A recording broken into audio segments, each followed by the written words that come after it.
Hello दोस्तों, मैं हूं आपका दोस्त नितिन। यहाँ हम पढ़ते हैं बीएससी फर्स्ट सेमेस्टर की chemistry based on new education policy, जिसका पहला chapter periodic properties of atoms, periodic properties of atoms with reference to S and P block elements हमने शुरू कर दिया है, जिसका आज लेक्चर वीडियो नंबर 5 है। आज हम बात करेंगे इलेक्ट्रोनिगेटिविटी के बारे में, निगेटिविटी के बारे में। एक पहले एक कहानी सुनाता हूँ, वो सुनो, ठीक है। एक दो दोस्त थे, इसके पास भी गर्लफ्रेंड थी। गर्लफ्रेंड को ऐसे दिखा रहा हूँ, ठीक है, सर्कल से। ये इसकी गर्लफ्रेंड थी और बी के पास भी गर्लफ्रेंड थी। दोनों दोस्त थे और इन दोनों के पास भी गर्लफ्रेंड थी, लेकिन इनमें से एक शातिर दोस्त निकला। वो अपने गर्लफ्रेंड को तो लाइक करता था, लेकिन दोस्त की गर्लफ्रेंड को भी लाइक करने लगा। तो किया क्या, वो धीरे धीरे इससे नज़दीकियां बढ़ाने लगा। उस इस पे टाइम स्पेंड करता था, लेकिन इसके साथ भी टाइम स्पेंड करने लगा। तो लेकिन वो गर्लफ्रेंड, जो बी की गर्लफ्रेंड थी, वो बी बी बी के पास भी बी के साथ रहती थी, बी को पसंद करती थी, इसलिए वो बी को भी छोड़ नहीं पा रही थी। यार जनरल एग्जांपल्स लोगे ना तो समझ में अच्छा आएगा। समझ में आ रहा है कि नहीं? ए है, उसकी गर्लफ्रेंड है। बी है, उसकी गर्लफ्रेंड। एक शातिर निकला, अपनी गर्लफ्रेंड को तो लाइक करता था, बी की गर्लफ्रेंड को भी, गर्लफ्रेंड पे भी हाथ साफ करने का सोचने लगा। तो हुआ क्या, कुछ ऐसा हो गया। ए की गर्लफ्रेंड ए के पास तो थी, लेकिन बी की गर्लफ्रेंड ए से थोड़ी दूर हो गई, ए के पास आ गई। ठीक है, ये दोनों दोस्त थे, इन दोनों के पास गर्लफ्रेंड थी, दोनों अपनी अपनी लाइफ में खुश थे। लेकिन जब एक शातिर निकला, वो अपने साथ साथ उसकी बंदी को भी अपनी तरफ खींच लिया। खींच तो लिया, लेकिन पूरा ले नहीं पाया, क्योंकि वो जो गर्लफ्रेंड थी वो बी के साथ साथ ही रहना चाहती थी, इसलिए फिर भी वो बहुत हद तक ए अपने पास खींच लिया। अब सुनो इलेक्ट्रोनिगेटिविटी के बारे में। कोई आटम एलिमेंट आटम एक्स है, उसके आटम एक्स का ये न्यूक्लियस है, ये उसके सेल में इलेक्ट्रॉन मूव कर रहे हैं। ये आटम वाई है कोई, उसका ये न्यूक्लियस है, उसके सेल में इलेक्ट्रॉन रिवॉल्व कर रहे हैं। इलेक्ट्रोनिगेटिविटी का मतलब क्या, इनमें से कोई ज़्यादा पावरफुल होगा, वो क्या करेगा, अपना इलेक्ट्रॉन तो पकड़ के रखेगा, लेकिन साथ ही साथ अपने पड़ोसी का इलेक्ट्रॉन को भी अपनी तरफ खींच लेगा। इसको बोलते हैं इलेक्ट्रोनिगेटिविटी। डेफिनेशन क्या है, डेफिनेशन है the ability to attract shared pair of electron towards itself. ठीक है, इट सेल्फ। ये इसका इलेक्ट्रॉन, ये इसका इलेक्ट्रॉन था।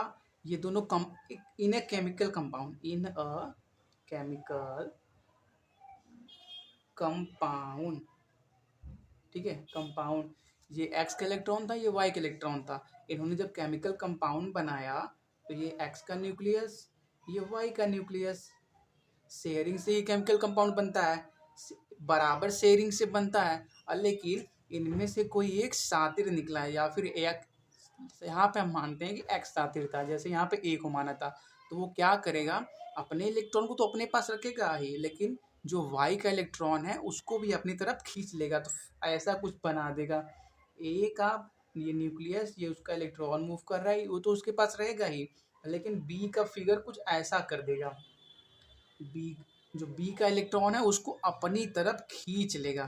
ठीक है, अपनी तरफ ज़्यादा खींच लेगा, लेकिन बी पूरा नहीं खींच पाएगा। देखो इलेक्ट्रोनिगेटिविटी, यहाँ पे electronegativity does not means that accept electron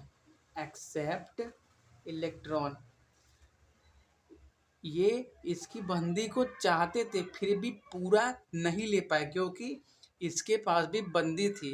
ये बेचारा अपना पूरा टाइम इसके साथ भी बांटता था, इसके साथ भी बांटता था, इसीलिए ये इसको पूरा ले भी नहीं पाया। सिर्फ तो प्यार है किसी और की, चाहता कोई और है, वही वाला हो गया। ठीक है। वैसे ही इलेक्ट्रोनिगेटिविटी का ये मतलब नहीं है कि एक्सेप्ट कर लेना, सिर्फ अट्रैक्ट करना, सिर्फ अट्रैक्ट करना अपनी तरफ। लेगा कभी नहीं, अरे यार ले लेगा, खर्चा नहीं बढ़ जाएगा उसका, समझ, छोड़ो यहाँ पे। और एक और टर्म होता है जो हम नेक्स्ट वीडियो लेक्चर में कवर करेंगे, जिसको बोलते हैं इलेक्ट्रॉन एफिनिटी। एफिनिटी एफिनिटी का मतलब क्या होता है? Accept shared electron. Shared electron, यहाँ पे भी शेयर्ड होगा, शेयर्ड इलेक्ट्रॉन।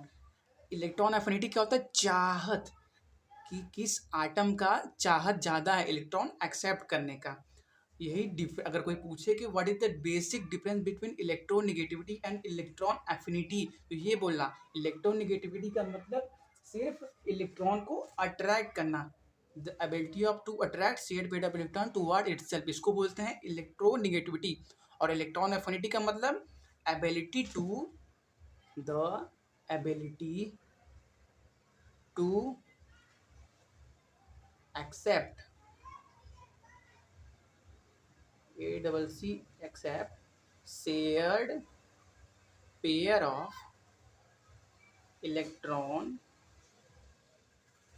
towards itself। ये डिफरेंस है इलेक्ट्रोनिगेटिविटी और इलेक्ट्रॉन एफिनिटी में, समझ में आ गया? अब सुनो, पावरफुल क्यों होगा? किस काहे हम एक्स को पावरफुल माने, वाई को क्यों नहीं माने?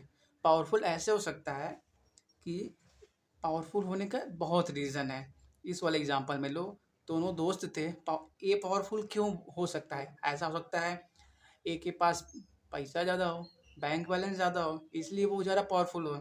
अगर आटम की बात करें तो आटम में पावरफुल वो होता है जिसका साइज स्मॉल हो, जिसका साइज छोटा हो उसका इलेक्ट्रोनेगेटिविटी ज़्यादा होता है, जिसपे इफेक्टिव न्यूक्लियर चार्ज ज़्यादा हो वो मोर इलेक्ट्रोनिगेटिव होता है, किसके? दूसरे के कंपैरिजन में। ठीक है। इलेक्ट्रोनिगेटिविटी को हम मेजर नहीं कर सकते। देखो, जैसे हम 2 + 2 = 4 कर देते हैं, ये क्या है? कैलकुलेटेड वैल्यू आ गई, इसको हम मेजर कर सकते हैं कि 2 + 2 4 होता है। लेकिन electronegativity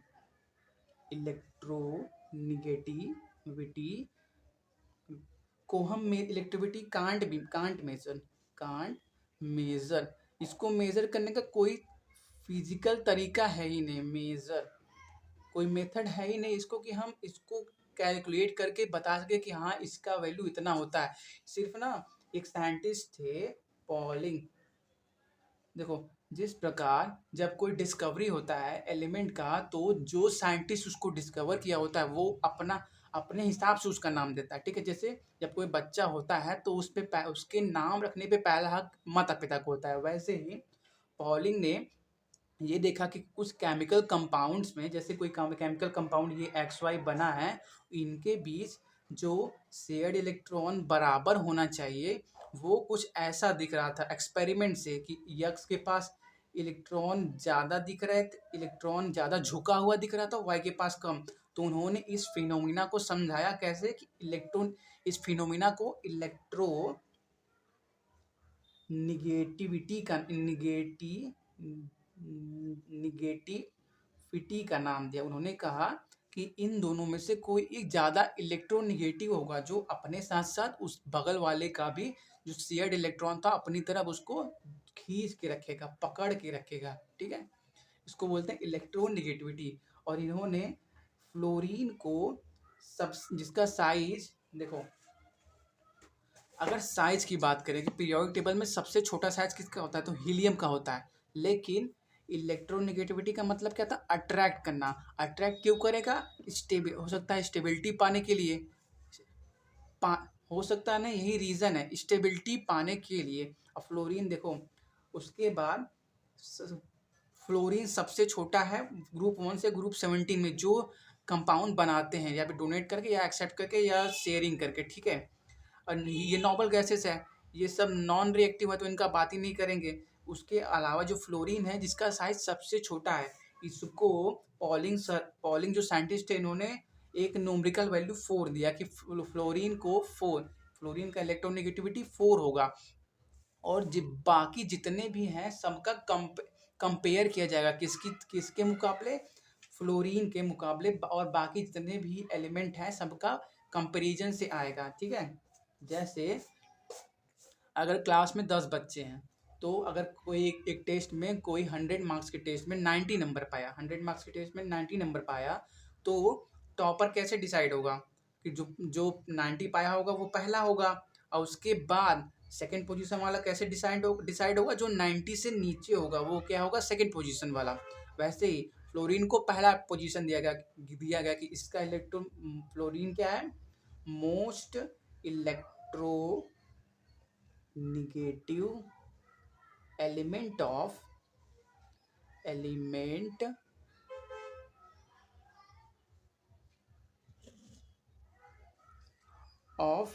periodic table fluorine periodic table का सबसे ज़्यादा इलेक्ट्रोनिगेटिव एलिमेंट है, इससे ज़्यादा कोई है ही नहीं, और बाकी जितने भी हैं सबका इसके कंपैरिजन में आता है। ठीक है, और इलेक्ट्रोनिगेटिविटी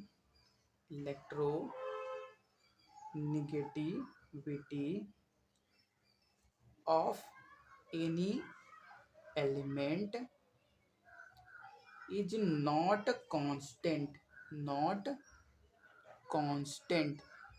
इलेक्ट्रोनिगेटिविटी ना कोई फिक्स्ड वैल्यू नहीं है कि जो वैल्यू आ गई। ये डिपेंड करता है, किस पे डिपेंड करता है कि सराउंडिंग आटम और नंबर ऑफ आटम से। इलेक्ट्रोनिगेटिविटी इट्स वैल्यू, किसका वैल्यू, किसी एक एलिमेंट का value, its value depend on number of surrounding element and elements and nature of element। Electronegativity भी कभी भी कांस्टेंट नहीं हो सकती। ठीक है, जैसे एग्जांपल के लिए ले लो, इलेक्ट्रोनिगेटिविटी फास्फोरस का इलेक्ट्रोनिगेटिविटी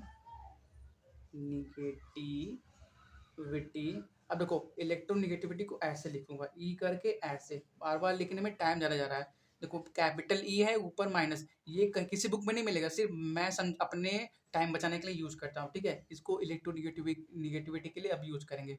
फास्फोरस का इलेक्ट्रोनिगेटिविटी, जब फास्फोरस PCl3 कंपाउंड बनाता है तो 2.44 होता है। ठीक है, और जब फास्फोरस PCl तो हो गया, PF3 कंपाउंड में होता है, एक्सचेंज हो गया ना, सॉरी, जब फास्फोरस PF3 कंपाउंड में होता है तो उसका इलेक्ट्रोनिगेटिविटी का वैल्यू कितना होता है, 2.44।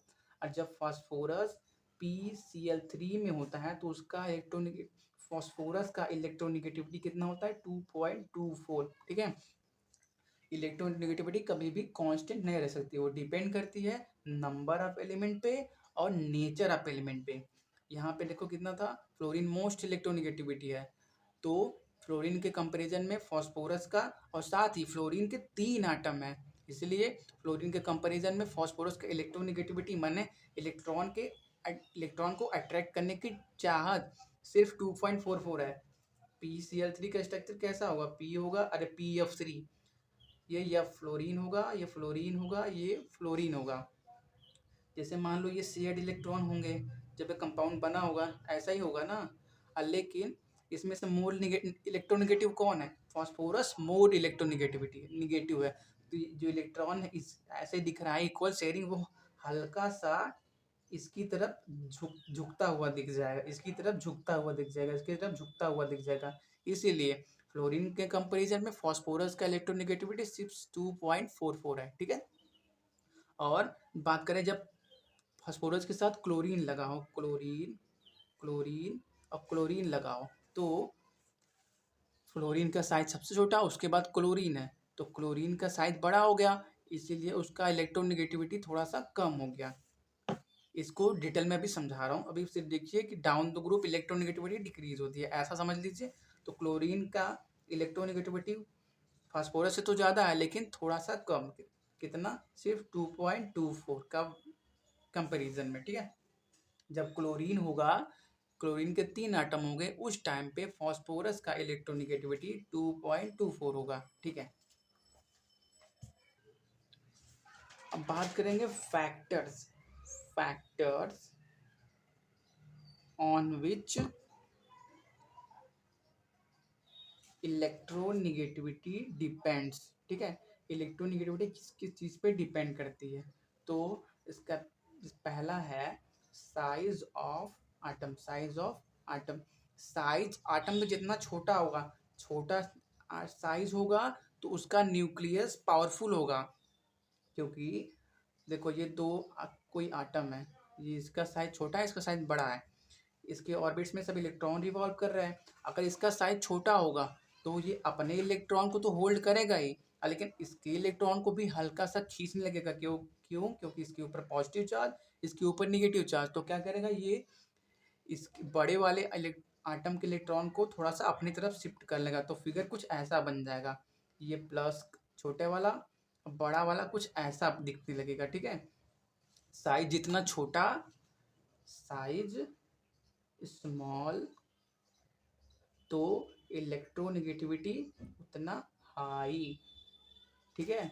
और बात करेंगे दूसरा, effective nuclear charge. Effective nuclear charge का कंप्लीट वीडियो नंबर 4 में है, अगर आप देखना चाहते हैं तो देख सकते हैं। फिर भी अगर आप नहीं, फिर भी यहाँ पर थोड़ा बहुत समझाने का ट्राई करूँगा, ठीक है। इफेक्टिव न्यूक्लियर चार्ज कुछ नहीं होता, फोर्स होता है न्यूक्लियस के बीच और आउटर मोस्ट सेल में जो इलेक्ट्रॉन है, ये आउटर मोस्ट सेल में जो इलेक्ट्रॉन है उसके बीच जो फोर्स ऑफ अट्रैक्शन होता है उसको बोलते हैं इफेक्टिव न्यूक्लियर चार्ज। और ये जो फोर्स है वो ज़्यादा क्यों कब होगा, ठीक है, ज़्यादा कब होगा जब इस पे आउटर मोस्ट सेल में कम से कम इलेक्ट्रॉन हो। कम से कम इलेक्ट्रॉन कैसे होंगे? जैसे सोडियम का एग्जांपल लो, ठीक है। सोडियम में 11 इलेक्ट्रॉन, 11 प्रोटॉन। अगर हम Na प्लस की बात करें, Na प्लस का मतलब इसमें से एक इलेक्ट्रॉन निकल चुका है, तो उसमें 10 इलेक्ट्रॉन और 11 प्रोटॉन बचे, ठीक है। ये सोडियम का न्यूक्लियस हो गया, 2 8 1, 2 8 1, ये सोडियम का था। और ये Na, ये न्यूक्लियस हो गया, ये 2 ये 8, ये 2 ये 8, ये Na प्लस का हो गया। इसके बीच डिस्टेंस ज़्यादा था तो फोर्स ऑफ अट्रैक्शन थोड़ा सा कम होगा। किसके कंपेयर में? इसके कंपेरिजन में, इसके मुकाबले इसका फोर्स ऑफ अट्रैक्शन कम होगा, क्योंकि इसमें इसकी आउटर मोस्ट सेल में आउटर मोस्ट सेल में जो इलेक्ट्रॉन है उसका डिस्टेंस और इसके आउटर मोस्ट सेल में जो इलेक्ट्रॉन है उसका डिस्टेंस डिफरेंट है, ठीक है। इसमें थोड़ा सा ज़्यादा है, इसमें थोड़ा सा कम है, इसीलिए जितना ज़्यादा इफेक्टिव, इसीलिए इसको इफेक्टिव न्यूक्लियर चार्ज बोलते हैं। इफेक्टिव न्यूक्लियस के ऊपर चार्ज। Na प्लस का मतलब एक इलेक्ट्रॉन कम, अगर Na डबल प्लस बोल दें तो 2 इलेक्ट्रॉन कम। जितना ज़्यादा पॉजिटिव चार्ज होगा, मोर इफेक्टिव न्यूक्लियर चार्ज, उसका मतलब इलेक्ट्रोनेगेटिविटी उतना हाई होगा। हाई क्यों होगा? क्योंकि इसमें 11 प्रोटॉन है, 10 इलेक्ट्रॉन है। प्रोटॉन न्यूक्लियस में होते हैं, प्रोटॉन बहुत पावरफुल होते हैं। प्रोटॉन, मास ऑफ प्रोटॉन कितना होता है? 1837 टाइम मास ऑफ इलेक्ट्रॉन, इतना ज़्यादा होता है। एक मास, प्रोटॉन का मास 1837 टाइम मास ऑफ इलेक्ट्रॉन के बराबर होता है, इसीलिए ये बहुत ज़्यादा पावरफुल होता है। ये इस वाले केस में जब 11 प्रोटॉन है तो ये और तेजी से खींच लेगा, तो इसका साइज और छोटा हो जाएगा। खींच लेगा तो क्या होगा? साइज स्मॉल हो जाएगा। जब साइज स्मॉल हो जाएगा तब जब इसके बगल में कोई और आएगा, अगर इसके Na प्लस है, ठीक है, Na प्लस है, अगर इसके बगल में कोई और बड़ा आटम आएगा, क्लोरीन का ले लो, ठीक है, ये क्लोरीन है, ये क्लोरीन का न्यूक्लियस है, ये पहला सेल 2, इसमें 8, इसमें 7, ठीक है। जब ये बड़ा आटम और ये छोटा आटम एक दूसरे के पास आएंगे तो ये क्या करेगा, तो ये Na+ इसके इलेक्ट्रॉन को थोड़ा सा अपनी तरफ खींच लेगा, ठीक है। तो क्या होगा, Na+ का इलेक्ट्रोनेगेटिविटी ज़्यादा हो जाएगा। क्यों हो जाएगा, क्योंकि उस पर इफेक्टिव न्यूक्लियर चार्ज ज़्यादा है। इफेक्टिव न्यूक्लियर चार्ज ज़्यादा हुआ तो क्या हुआ, साइज छोटा हो गया। इफेक्टिव न्यूक्लियर चार्ज ज़्यादा हुआ, फोर्स ऑफ अट्रैक्शन ज़्यादा हो गया। इफेक्टिव न्यूक्लियर चार्ज माने पॉजिटिव चार्ज, जितना ज़्यादा पॉजिटिव चार्ज होगा, ये Na+ है, Na+ है, जितना ज़्यादा पॉजिटिव चार्ज होगा उतना कम इलेक्ट्रॉन होगा उसमें, उतना ज़्यादा प्रोटॉन होगा।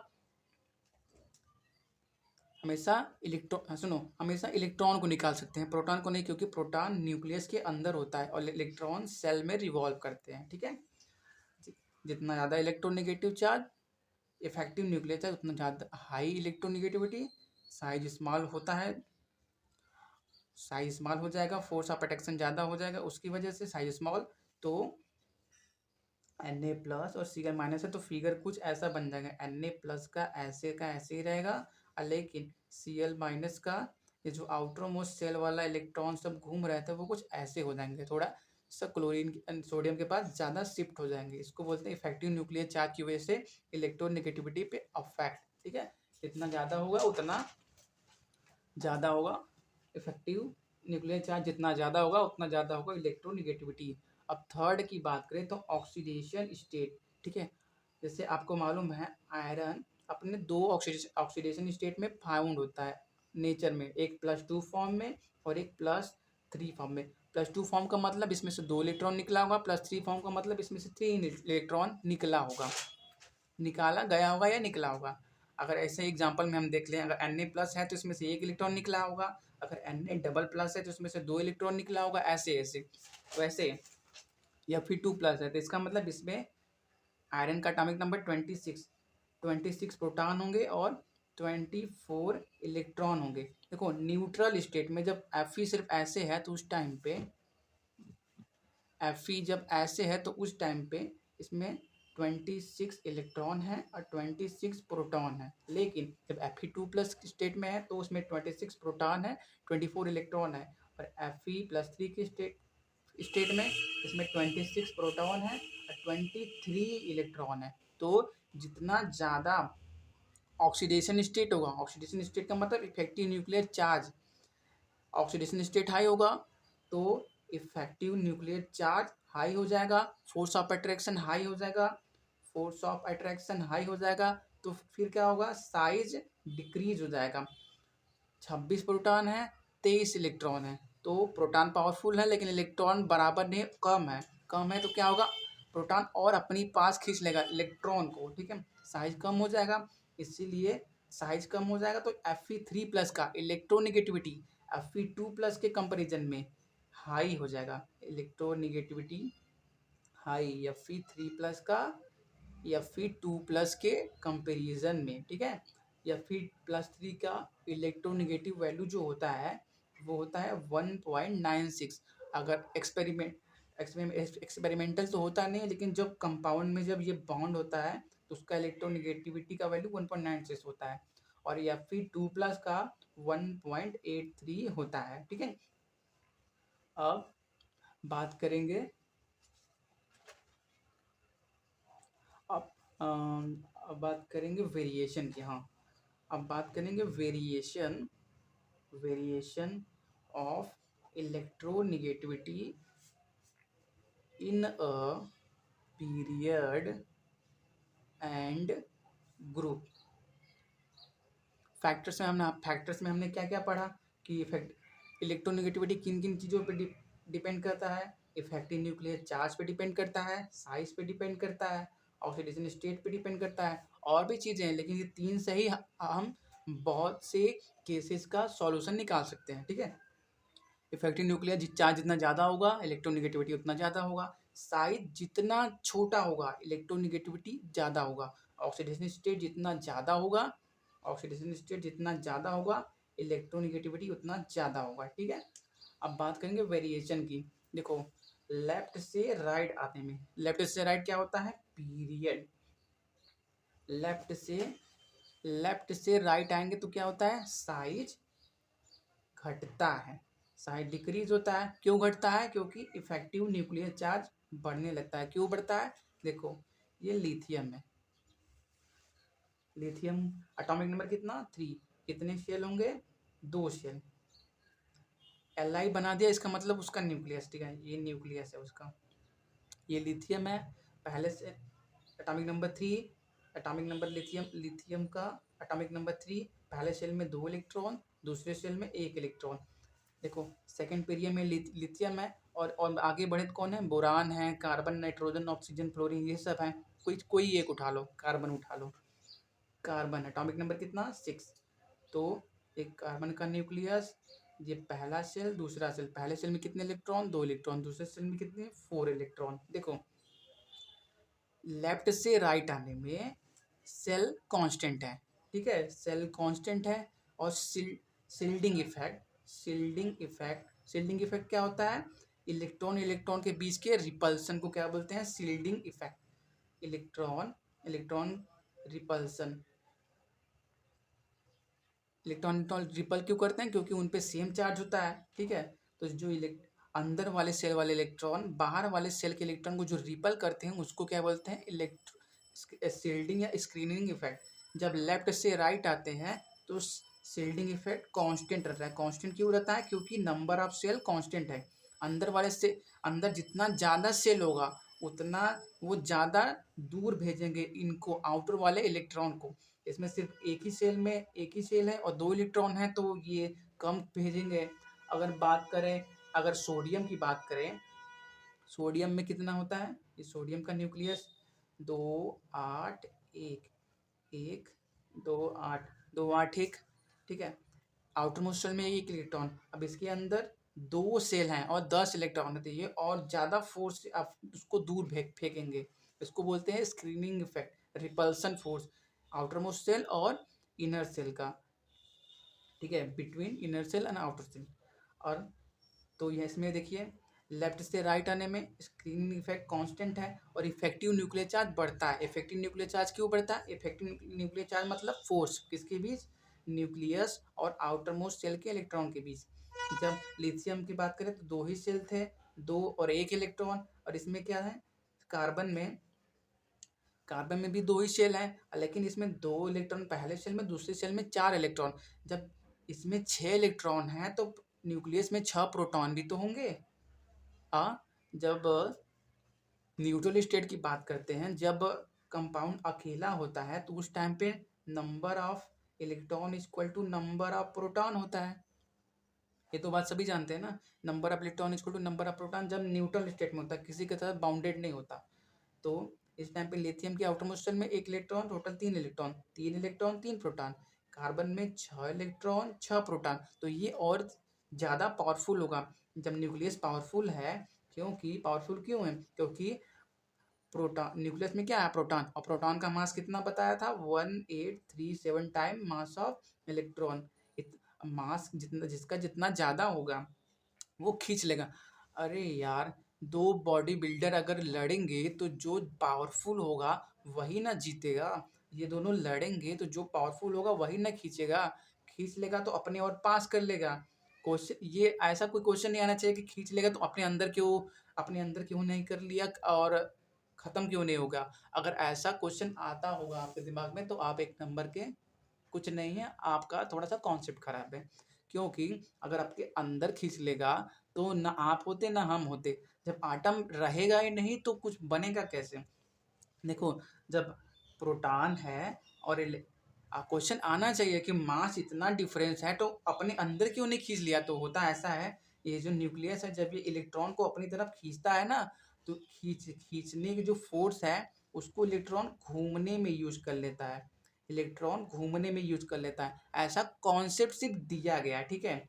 अब जी ऐसा होता क्यों है कोई किसी को नहीं पता, लेकिन आटम रियल में एग्जिस्ट करता है। इसीलिए ये जो इनके बीच का मास का डिफरेंस है इसको समझाने के लिए ऐसा बोला गया।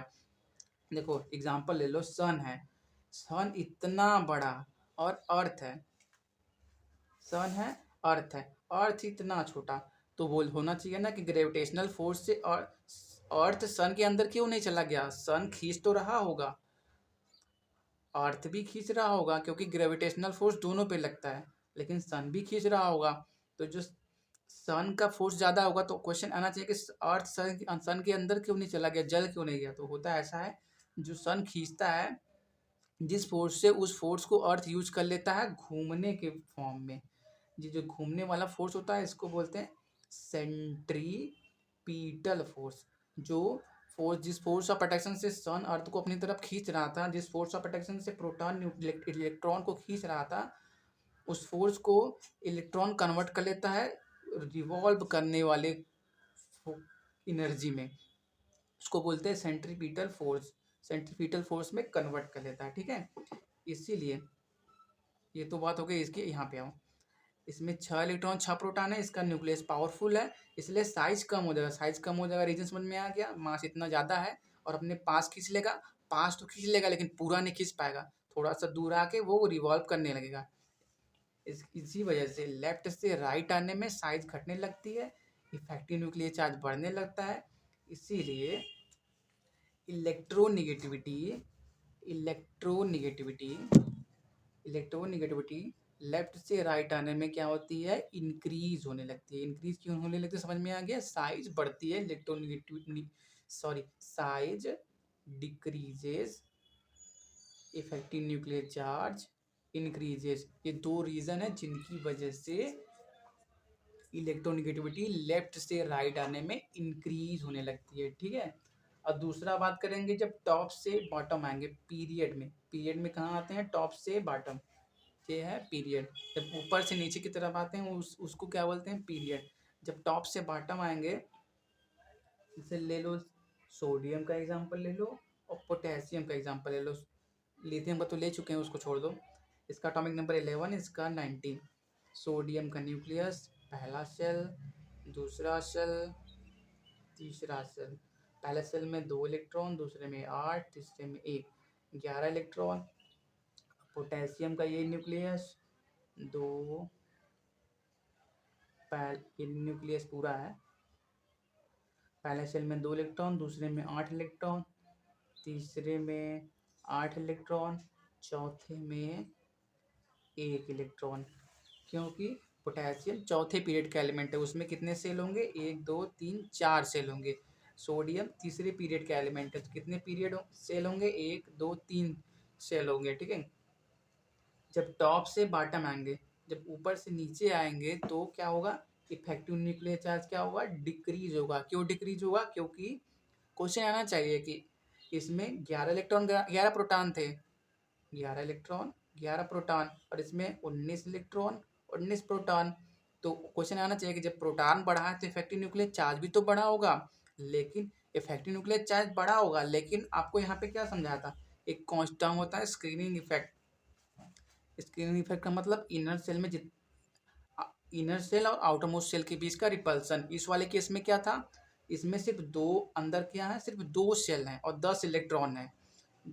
ये सिर्फ एक पे रिपल्सन फोर्स लगा रहे हैं। अब बात करें इसके, ये सोडियम का केस है, ये पोटेशियम का केस है। जब पोटेशियम में बात करेंगे तो अंदर 3 सेल हैं, एक सेल बढ़ गया सोडियम के कंपैरिजन में, और नंबर ऑफ इलेक्ट्रॉन भी बढ़ गए। कितने बढ़ गए? इसमें 10 इलेक्ट्रॉन थे, इसमें 18 इलेक्ट्रॉन हो गए। 18 इलेक्ट्रॉन हो गए तो ज़्यादा फोर्स से इसको और दूर फेंकेंगे। इसीलिए ऊपर से नीचे आने में इफेक्टिव न्यूक्लियर चार्ज घटने लगता है। क्यों घटने लगता है? क्योंकि स्क्रीनिंग इफेक्ट बढ़ने लगता है, ठीक है। इंक्रीज निगेटिव चार्ज ज़्यादा है तो और ना दूर फेंकेंगे उसको, इसी को इसको बोलते हैं स्क्रीनिंग इफेक्ट इंक्रीज। ऊपर से नीचे आने में स्क्रीनिंग इफेक्ट बढ़ने लगता है, इफेक्टिव न्यूक्लियर चार्ज घटने लगता है। इफेक्टिव न्यूक्लियर चार्ज घटने लगता है, स्क्रीन इफेक्ट बढ़ने लगता है तो क्या होता है? इलेक्ट्रॉन और दूर दूर जाने लगते हैं, साइज बढ़ने लगती है। और साइज जितना बढ़ने लगती है तो वो उसका इलेक्ट्रोनिगेटिविटी कम होने लगता है, डिक्रीज होने लगता है। टॉप से बॉटम आने में इलेक्ट्रोनिगेटिविटी डिक्रीज होने लगती है। क्यों होने लगती है? क्योंकि साइज बढ़ने लगती है। साइज बढ़ने लगती है तो ये अपने इलेक्ट्रॉन को पकड़ने में ही अपना पूरा एनर्जी वेस्ट कर देता है। दूसरा इलेक्ट्रॉन आएगा तो उसका न्यूक्लियस थोड़ा सा दूर होगा। इसका इलेक्ट्रॉन इतना दूर है, इसका इलेक्ट्रॉन यहाँ है, इसका इलेक्ट्रॉन इतना दूर होगा इससे, तो उतना ज़्यादा अफेक्ट नहीं कर पाएगा। और बात करें सोडियम की, तो सोडियम का साइज छोटा है इसके कंपैरिजन में, ठीक है। तो अगर इसके अगल बगल कोई आटम आएगा तो इसके पास सिर्फ 3 सेल है, इसके पास 4 सेल था, डिस्टेंस बड़ा था इसके और आउटर मोस्ट सेल के इलेक्ट्रॉन की, और इसके और दूसरा वाला कोई आटम है उसके इलेक्ट्रॉन का, ठीक है। और इसके केस में इसमें सिर्फ 3 सेल है। अगर इसके बाद अगर कोई आटम आएगा तो वो अपने साथ थोड़ा बहुत इफेक्ट उस पर भी लगा सकता है, ठीक है। इसलिए टॉप से बॉटम आने में इलेक्ट्रोनिगेटिविटी क्या होती है, डिक्रीज होने लगती है, ठीक है। ये दोनों फैक्टर्स हैं जिन पे इलेक्ट्रोनिगेटिविटी क्या होती है, डिपेंड करती है। अब कुछ क्वेश्चन की बात कर ले। अब पहले एप्लीकेशन देख, पहले एक चीज देख लो,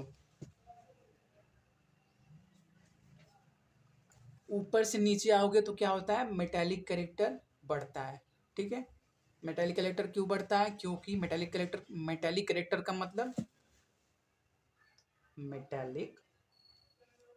का मतलब इलेक्ट्रॉन रिलीज करना। मेटालिक कैरेक्टर का मतलब इलेक्ट्रॉन रिलीज टेंडेंसी। देखो, ऊपर से नीचे आएगा तो साइज बढ़ने लगेगा, तो इफेक्टिव न्यूक्लियस चार्ज क्या होगा, घटने लगेगा। स्क्रीनिंग इफेक्ट क्या होगा, बढ़ने लगेगा। क्यों बढ़ने लगेगा, अंदर में सेल बढ़ने लगेंगे, इसमें 4 सेल है, अंदर 3 सेल होगा, चौथे वाले सेल के इलेक्ट्रॉन को और तेजी से फेंकेगा। इसमें आओगे रुबेडियम में, इसमें अंदर 4 सेल होगा और टोटल 5 सेल होंगे, लेकिन अंदर 4 एक 5, अंदर के 4 सेल के इलेक्ट्रॉन 5वीं सेल के इलेक्ट्रॉन पे फोर्स लगाएंगे, किस पे, नहीं 5वें सेल के इलेक्ट्रॉन पे, ठीक है। इसलिए ऊपर से नीचे आने पे मेटालिक कैरेक्टर बढ़ने लगते हैं। मेटालिक कैरेक्टर मतलब इलेक्ट्रॉन डोनेट करने की टेंडेंसी, ठीक है। तो इलेक्ट्रोनिगेटिविटी वो इनवर्सली प्रोपोर्शनल होता है, इलेक्ट्रोनिगेटिविटी इनवर्सली प्रोपोर्शनल होता है मेटालिक कैरेक्टर, ठीक है। इनवर्सली प्रोपोर्शनल का मतलब पता होगा कि ये बढ़ेगा तो ये घटेगा, ये घटेगा तो ये बढ़ेगा, इसको बोलते हैं इनवर्सली रिलेशन, ठीक है। एक एग्जांपल क्वेश्चन करो, arrange in increasing order of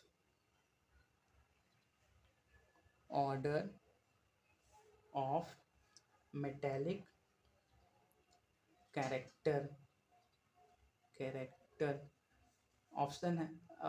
आपके क्वेश्चन इस प्रकार हैं, नंबर ऑफ एलिमेंट इस प्रकार है, पोटेशियम है, एल्युमिनियम है, बोरान है, मैग्नीशियम है। आपको अरेंज करना है इनको मेटालिक कैरेक्टर के आधार पे, ठीक है। अरेंज कीजिए, 2 मिनट टाइम लीजिए, फिर देखिए कि आपको क्वेश्चन आ रहा है कि नहीं। देखिए, कॉन्सेप्ट आपको समझ में आया है, इसको चेक करने का सबसे अच्छा तरीका है क्वेश्चन सॉल्व करना। क्वेश्चन सॉल्व करिए, अगर वो क्वेश्चन आपसे बन गया इसका मतलब आपको समझ में आ गया। अगर नहीं समझ में आया तो इसका मतलब आपको समझने में कोई प्रॉब्लम है, या तो कोई टॉपिक पिछला जो होगा, जैसे मेटालिक कैरेक्टर है, आपको ये नहीं पता होगा कि मेटालिक कैरेक्टर क्या होता है, तो पहले इसको क्लियर करिए कि मेटालिक कैरेक्टर होता क्या है अपने प्रीवियस क्लासेस 9, 10, 11 की बुक से, ठीक है। चलिए इसका सॉल्यूशन देखते हैं। सबसे ज़्यादा मेटालिक कैरेक्टर किसका होगा, देखो कहाँ कहाँ पर है, पोटेशियम यहाँ पर है, ठीक है। एल्युमिनियम कहाँ पे है, एल्युमिनियम यहाँ पे है। उसके बाद बोरान कहाँ पे है, बोरान यहाँ पे है। उसके बाद मैग्नीशियम कहाँ पे है, मैग्नीशियम यहाँ पे है, ठीक है। ये मेटल सब हैं, पी ब्लॉक में मेटल, नॉन मेटल, मेटलॉइड सभी आते हैं, ठीक है। तो ऊपर से नीचे आने में मेटालिक कैरेक्टर बढ़ता है, और लेफ्ट से राइट जाने में मेटालिक कैरेक्टर डिक्रीज होता है। क्यों डिक्रीज होता है, क्योंकि नॉन मेटल आने लगते हैं। नॉन मेटल का टेंडेंसी क्या होता है, इलेक्ट्रॉन लेने का, देने का नहीं। मेटालिक कैरेक्टर का मतलब इलेक्ट्रॉन देना, और नॉन मेटल इलेक्ट्रॉन लेना, इसलिए लेफ्ट से राइट जाने में मेटालिक कैरेक्टर डिक्रीजेस। तो सबसे ज़्यादा किसका होगा, पहले मेटल्स में देखेंगे सबसे ज़्यादा किसका होगा, सबसे ज़्यादा पोटेशियम का। इंक्रीजिंग ऑर्डर में लगाना था ना, तो पोटेशियम यहाँ पे होगा, पोटेशियम का सबसे ज़्यादा होगा। ये मैं उल्टा अरेंज कर रहा हूँ, पहले आपको बता रहा हूँ सबसे ज़्यादा किसका होगा, ठीक है। सबसे ज़्यादा पोटेशियम का, फिर किसका होगा, पोटेशियम के बाद कौन मेटल में है, मैग्नीशियम, फिर मैग्नीशियम होगा, फिर उसके बाद किसका होगा, मैग्नीशियम के बाद इनमें देखो लेफ्ट से राइट आने में क्या होने लगती है, मेटालिक कैरेक्टर डिक्रीज होने लगती है, ठीक है। मेटालिक कैरेक्टर क्या होने लगती है, डिक्रीज होने लगती है। तो और ऊपर से नीचे आने में क्या होने लगती है, मेटालिक कैरेक्टर इंक्रीज होने लगती है। ये नॉन मेटल का ग्रुप है, फिर भी जब ऊपर से नीचे आओगे तो साइज बढ़ने लगती है, इसलिए यहाँ पे भी ऊपर से नीचे आने में मेटालिक कैरेक्टर इंक्रीज होने लगती है। मेटालिक कैरेक्टर पी ब्लॉक में कम होता है, लेकिन होता तो है ना, इसीलिए। उसके बाद किसका होगा, उसके बाद सबसे ज़्यादा पोटेशियम का होगा, मैग्नीशियम का होगा, फिर एल्युमिनियम का होगा, फिर बोरान का होगा। ये इंक्रीजिंग का मतलब क्या होता है, छोटे से बड़ा अरेंज हो गया ना, सबसे कम बोरान में, फिर एल्युमिनियम में, फिर मैग्नीशियम में, फिर पोटेशियम में, ठीक है ना, समझ में आ गया ना। नहीं समझ में आया तो फिर से एक बार रिवाइंड करके देखो, अच्छे समझ में आएगा। और एक और क्वेश्चन ट्राई करो, नहीं क्वेश्चन ट्राई करने से पहले एक और पॉइंट सीख लो नॉन मेटेलिक कैरेक्टर के बारे में। Non metallic character, non metallic character क्या होता है, नॉन मेटेलिक कैरेक्टर माने नॉन मेटल क्या, नॉन मेटेलिक मतलब नॉन मेटल का कैरेक्टर शो करना। नॉन मेटल क्या होता है, electron acceptor, electron acceptor, accept कौन करते हैं, ये वाले। क्यों करते हैं, क्योंकि इनके आउटर मोस्ट सेल में इलेक्ट्रॉन बढ़ने लगते हैं, इलेक्ट्रॉन बढ़ने लगती है तो वो क्या चाहेंगे, जल्दी से जल्दी इलेक्ट्रॉन एक्सेप्ट करके नोबल गैस के कन्फिग्रेशन के बराबर पहुंच जाए। ऑक्सीजन की बात करेंगे तो ऑक्सीजन का एटॉमिक नंबर 8 होता है, ऑक्सीजन का एटॉमिक नंबर 8 होता है। इसके आउटर मोस्ट सेल में कितने इलेक्ट्रॉन होंगे, 6 इलेक्ट्रॉन, 2,6। आउटर मोस्ट सेल में 6 सॉरी, हाँ ठीक है, 2,6, 6 इलेक्ट्रॉन है। तो क्या चाहेगा, जल्दी से जल्दी 2 इलेक्ट्रॉन और एक्सेप्ट करके क्या हो जाए, नियॉन की तरह कन्फिग्रेशन पा लें, नोबल गैस की तरह बिहेव करने लगे, ठीक है। अब फ्लोरीन का बात करें तो फ्लोरीन को सिर्फ एक इलेक्ट्रॉन चाहिए नोबल गैस का कन्फिग्रेशन पाने के लिए, इसीलिए जब लेफ्ट से राइट आते हैं, लेफ्ट से राइट आने पे नॉन मेटेलिक कैरेक्टर क्या होने लगती है, increases. Non metallic character increase होने लगती है, इलेक्ट्रॉन लेने की टेंडेंसी इंक्रीज होने लगती है। अगर टॉप से बॉटम आएंगे तब क्या होगा, बताओ बताओ, टॉप से बॉटम आएंगे तब क्या होगा, नॉन मेटेलिक कैरेक्टर इंक्रीज की डिक्रीज, डिक्रीज होने लगती है। डिक्रीज क्यों होने लगती है, ऊपर से नीचे आने में साइज बढ़ने लगती है। जब साइज बढ़ने लगेगा तो इलेक्ट्रॉन को लेना, देखो ये कोई किसी एटम का न्यूक्लियस है, छोटा सा है, ये है, और कोई और एटम है जिसका ये न्यूक्लियस है और ये और अदर सेल है। मान लो इसमें बहुत सारे सेल हैं, ठीक है। तो मान लो ये ऊपर है, मान लो ये फ्लोरीन का है, और इसमें कितने सेल हैं, 1 2 3, 1 2 3। मान लो ये क्लोरीन का है, ठीक है, फ्लोरीन में 2 सेल और इसमें 3 सेल। तो वो जब ऊपर से नीचे आएंगे फ्लोरीन से क्लोरीन की तरफ, तो साइज बढ़ने लगती है, साइज बढ़ने लगती है तो न्यूक्लियस उतना अच्छे से जो आउटर मोस्ट सेल में इलेक्ट्रॉन है उसको उतने अच्छे से पकड़ नहीं पाता। तो ये जो आउटर मोस्ट सेल में इलेक्ट्रॉन होते हैं ना, इनको क्या बोलते हैं, मोबाइल इलेक्ट्रॉन।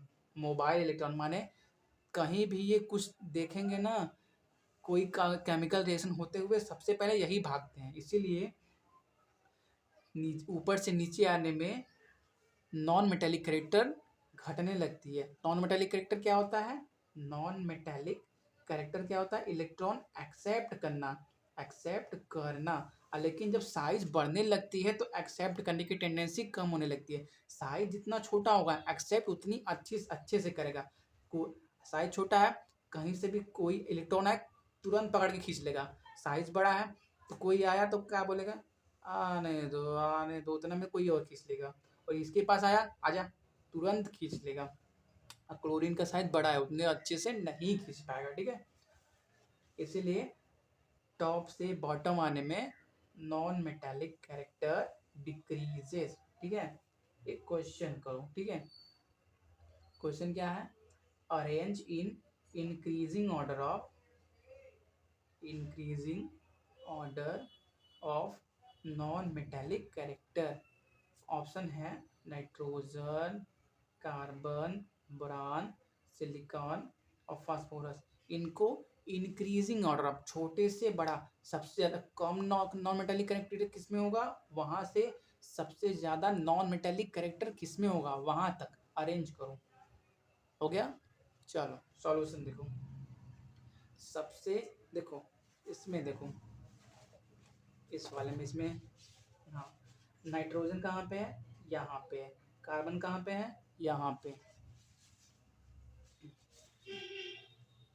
दिख रहा है? नहीं दिख रहा है तो। नाइट्रोजन कहाँ पे है? यहाँ पे। कार्बन यहाँ पे। उसके बाद और कौन है? फ्लोरीन यहाँ पे। फिर कौन है? बोरान, बोरान यहाँ पे। और उसके बाद सिलिकॉन, सिलिकॉन यहाँ पे। ठीक है, तो नॉन मेटेलिक कैरेक्टर सबसे ज़्यादा किस, पहले बताओ सबसे ज़्यादा किस में होगा? लेफ्ट से राइट आने में इंक्रीज होता है, सबसे ज़्यादा किसका होगा? फ्लोरीन का होगा। फ्लोरीन के बाद किसका होगा?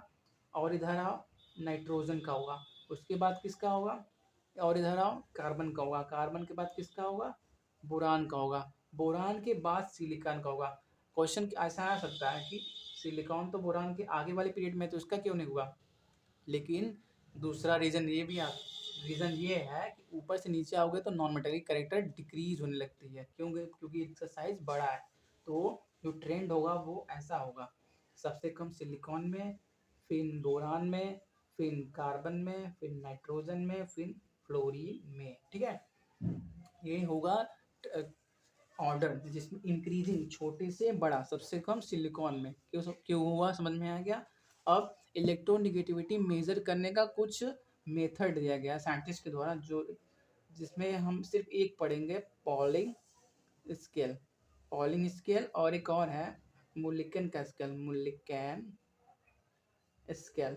ये कवर करेंगे नेक्स्ट वीडियो में, क्योंकि वीडियो का लेंथ बहुत बड़ी हो गई है। ठीक है, तो तब तक के लिए all the very best. Video से रिलेटेड कोई भी डाउट हो तो कमेंट में पूछिएगा। आप हमें से इंस्टाग्राम पे भी डाउट पूछ सकते हैं। तब तक के लिए ऑल द वेरी बेस्ट, खुश रहिए। Happy Vijayadashami to all of you. Have a nice day. Bye bye.